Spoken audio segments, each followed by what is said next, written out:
Hey everyone, Brad the mechanic here. Today we're working on a 2015 Buick Encore. It has the 1.4 liter turbo Ecotec in it, and we are going to be replacing the thermostat housing. And when we do that, so you might not be able to see, but it has a leak coming out from right under here, right where this heater hose comes out. There's a crack, a tiny little crack right there. So we are going to start by draining out some of the coolant, and we're going to get started on taking off some of the stuff. So what I started doing is I took these clips off of this front piece, and you can pull it out. And what I'm going to do is I'm going to take this off just to give myself a little bit of room and so that you guys can see what we're doing here. So couple 10 mils, I'll take this off, and then I'm going to get down underneath. I'm probably going to have to take off a plastic cover just like this one on the bottom to drain the coolant. So that's what I'm going to do right now. Alright, so under here I had to take a few 10 mils off up in here, and then a few T15s that were up here. And then I folded this down and I'm able to get to the drain for the coolant. And I am going to keep this because I'm going to reuse it, because it's just had fresh coolant in it. So we're gonna wait for that to drain, and then we're gonna go back up top and start taking stuff apart. So now I have taken the two 10 mils out of here to loosen this, and then you pull straight up on it because there's a little bracket that holds it right there. And then, so now I'm gonna take this clip out right here, pull it out that way, and pull this up, and then I can move this even further over here.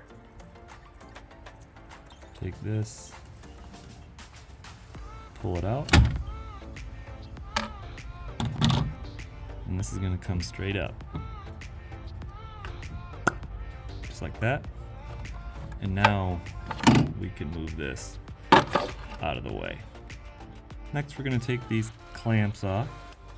Sometimes if you can't get them to move, you can just pull the hose off while it's loose, like that.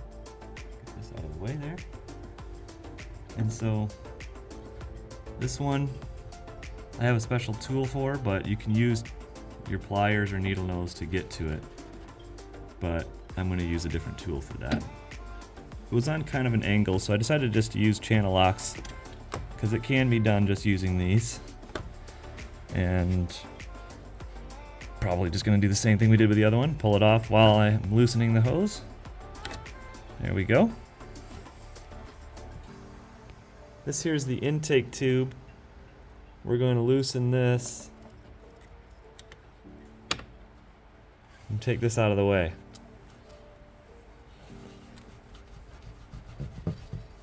Boop.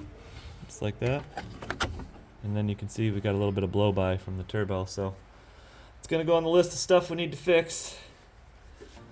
Probably some EGR, or PCV issues going on. It's common with these engines. So got that off. Now I'm going to get down here.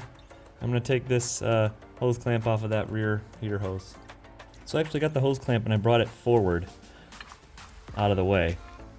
And then if these don't want to come off, get them to twist. If you have to use channel locks or something like that, get it around the hose and move it. And then once the hose can twist, it'll come right off. So once it can kind of move, it's then able to be pulled off. Hopefully not too much coolant comes out because I did drain it, but we'll see. Not too much. Let's kind of get this up here so it doesn't want to drain anymore. There we go. You can see a little bit's coming out, but yeah, that's just what happens. Now if we look right here, the coolant temperature sensor, there's another one of those clips we got to pull out this way, and then this will come out.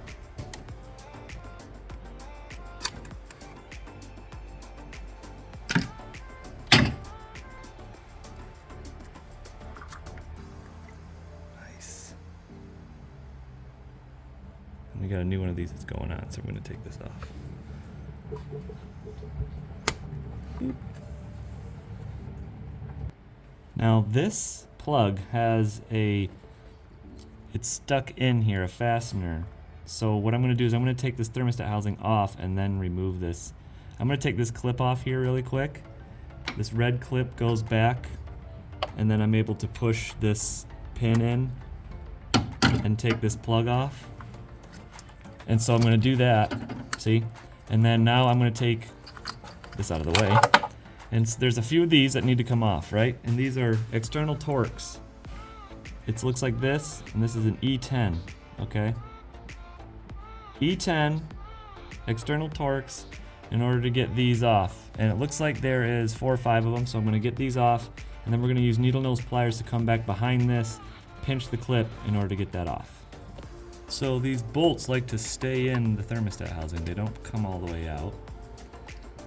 And now that I have this out of the way, you can see here that I can use needle nose pliers and pinch this, and it comes right out. So now that we got this out, and you can see how all 3 bolts weren't that hard to get to. Boop. There's a gasket that we're going to be replacing too. It's right here. So let's get it done. So here's the new one. As you can see, it has the new thermostat, or the new temperature gauge in here, or the temperature sensor. And we're going to install these. They kind of go in, and they're not really held in there. So I'm just going to wait to put these in. But we are going to put in the new gasket, get this in here, and then we can install it onto the vehicle. So let's do that. Once I get this in here, we're going to make sure it's pushed in all the way. Go around it. Make sure there's little kind of tabs that hold in the gasket. So make sure it's pressed in there good. And we're going to make sure we get the bolts in our hands, and we're going to go set it on there. So we got the new thermostat housing going in. I'm going to take one of the bolts in my hands, and we're going to move this out of the way, pull this up here, and we're going to get it lined up, and then we'll throw a bolt in it to kind of hold it there in the correct spot.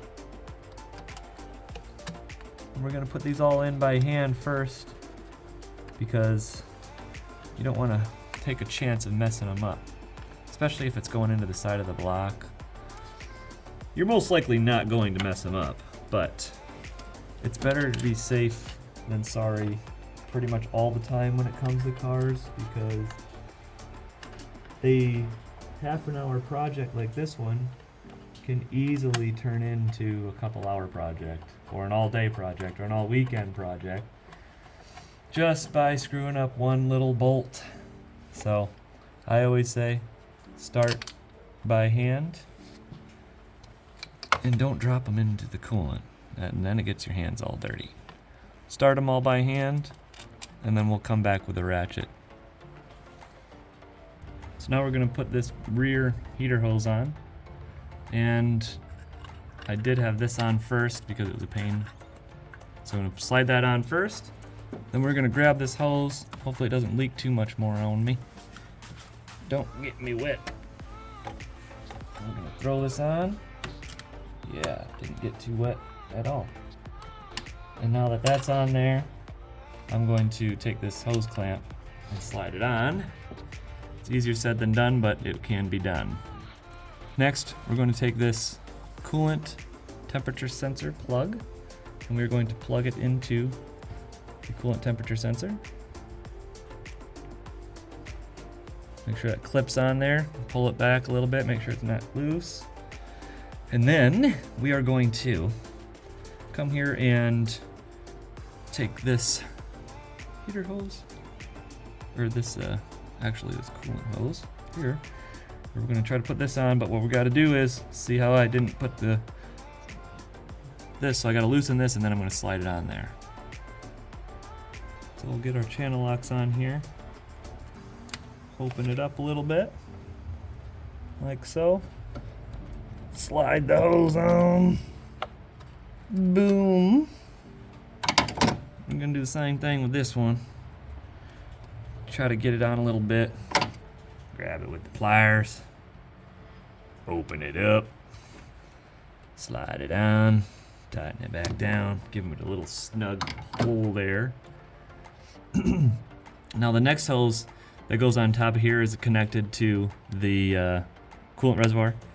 So next we are going to put this plug back, and this little plug here goes into the square, but I'm gonna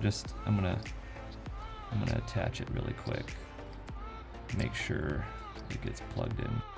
All right, now that we got that tight, we're gonna bring this here coolant reservoir tank, set it back up here, and as you can see, we have this. This is just gonna, it's not. We gotta take this off and replace this piece, like so. So I'm taking this off, and I'm putting this down into here, and then this clip holds it on, okay?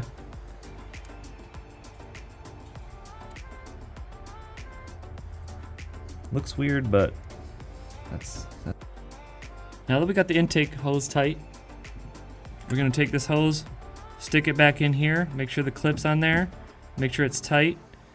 Then we're gonna come up here and we're gonna put the two 10 mil bolts in here to hold this. And then we're gonna take all the push pins and set this back here and put all those back on real quick. So let's do that. Well, I got the coolant full and there's no leaks. So it's looking good. Just make sure that your coolant's full and that you let it run up to full. You don't have to like or subscribe. I just want you to fix your shit. So go out there and fix it, all right? See ya.